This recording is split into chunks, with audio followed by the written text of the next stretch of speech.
Hello, welcome to Duck It. In today's video, I'm going to be showing you guys how I did these guide poles. I did them myself because I wasn't willing to pay the price for them online. All it is just an 1.5" PVC pipe. I had a 10-foot stick and cut it in half, and have these U-bolts that I went ahead and strapped on. I got them from Lowe's. I'll put the links in the show notes below. And then cut it in half. I have these caps right here, and it's going to be hard to see, but I did drill a hole down in there so that when it gets submerged that the air can come through.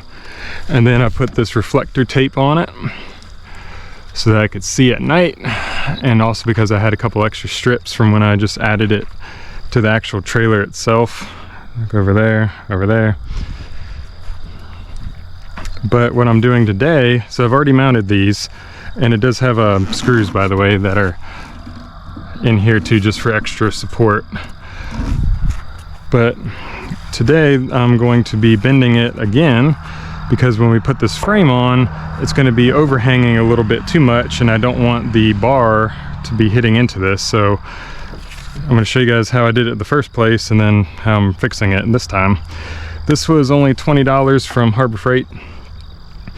I'm sure with the coupon, 20% off and on sale, you can definitely find it for more like 15. But all you do, this is on the highest heat setting. You would just go around it, kind of like a marshmallow is how I think of it. Just slowly warming it so it's not melting too much in any one point. And then I'm going to straighten this out. And then up here a little bit on it, I'm going to try to straighten it on that side. I already did it on this one. And it would have been better if from the beginning I'd known about that. So I tried to straighten it up a little bit and then do a 45 right there. So now it is definitely wide enough for the frame of the blind. And so I'm just gonna do it in real time on this one.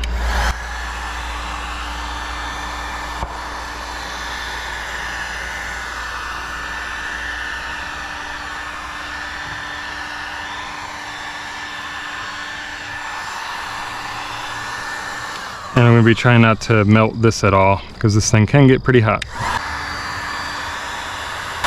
Here it goes.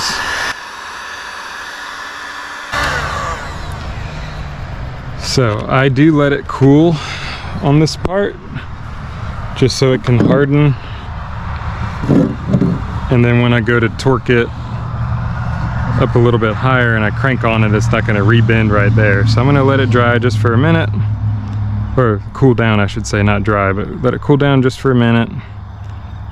And then on the other side, I mean, it wasn't that hot. I'm trying to make sure it's not gonna have too much of like a kink right here. So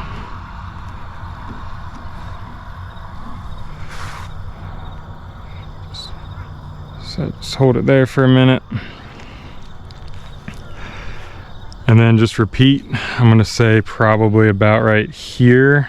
I'm okay with it angling up, because then it's not really gonna be sticking out wider than the tire fender right here. So I'm gonna use that barcode as my mark to bend it. And height on the boat, just so it's symmetrical to the other side. If I do this one, I mean, it's maybe midway right here. Let's just check. That one is actually a little bit higher. It's kind of more flush with the edge of the gunnel there, the transom. So I guess I'm going to say more the top of the barcode is where I'll make the bend. So, yeah, I mean, it's warm. I'm going to say that's probably good enough to where I can at least start heating up this one. And again, I'm using level 2 on this.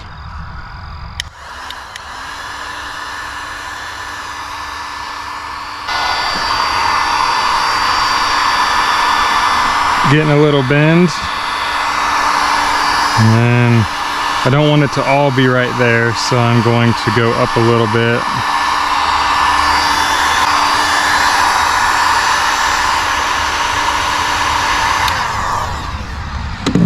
And what I did do on the other side, because I was doing the same thing, I couldn't quite get all the bend to happen right there at one kind of little spot. So I did let it cool down here. Sorry, somebody's target shooting in the background there.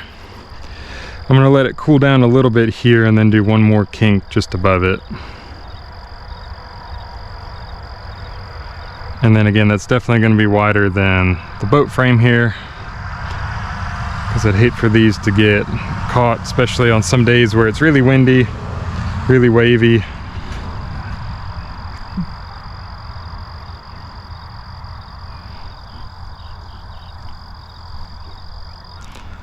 I'm gonna go a little bit higher up.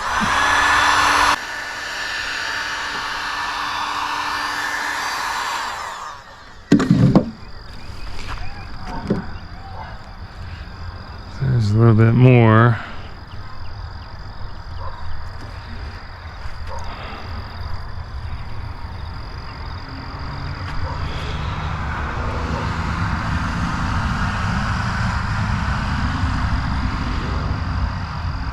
I want to say that's pretty straight, so I'm just going to go ahead and let it dry here. Alright, so it is all cooled down and it's good and straight. If you haven't already, please subscribe to the channel. I'm trying to save y'all money by showing you guys how I do things. It doesn't mean it's always the right way, but at least it's one option. These all together, I mean, by the time you buy a $12 stick of the PVC pipe, cut it in half, you have the caps, the reflector, the little U-bolts. I mean, I'm pretty sure it was under $40 for the pair of these, compared to buying some online for easily $100. Go ahead in the comments, let me know what y'all think. If you have a better way. Again, this wouldn't be my ideal choice, but just we had it originally and then now I had to redo it. So see how they hold up in the long run. Till then, thanks.